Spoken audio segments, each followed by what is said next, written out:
இதாங்க அந்த எலும்பு உருக்கி தழை அப்படின்னு சொல்லுவாங்க.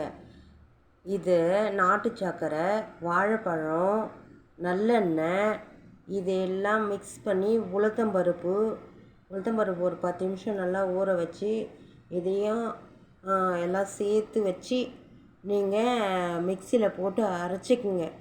நாட்டு சர்க்கரை இப்போ நான் சொன்ன எல்லாம் போட்டு மிக்சியில் போட்டு அரைச்சிக்கிட்டு அது ஒரு மாவு பதத்துக்கு வந்துடும். அப்போது எல்லாம் அந்த ஸ்வீட்டுக்கு அந்த அந்த நாட்டு சர்க்கரை சரியாக போயிடும்.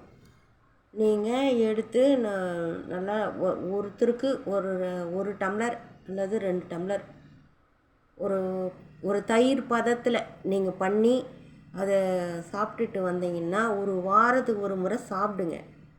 பாருங்கள், அதுக்கு அடுத்து உங்களுக்கு எலும்புக்கு இந்த நெஞ்சு வலி இந்த மாதிரி வர்றது அந்த மாதிரி வந்துச்சுன்னா கூட ஹார்ட்டில் நெஞ்சு வலியெல்லாம் வந்துச்சுன்னா அதுக்கும் இந்த எலும்புருக்கி இலை ரொம்ப நல்லதுன்னு சொல்லுவாங்க.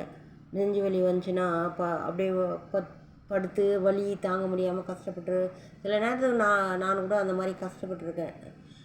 அந்த மாதிரி இருக்கிறதுனால இதை எடுத்து அந்த மாதிரி அரைச்சி நம்ம வாரத்துக்கு ஒரு முறை சாப்பிட்டுட்டு வந்தோம்னா நமக்கு எந்த விதமான எலும்பில் எந்த விதமான வலியும் இருக்காது.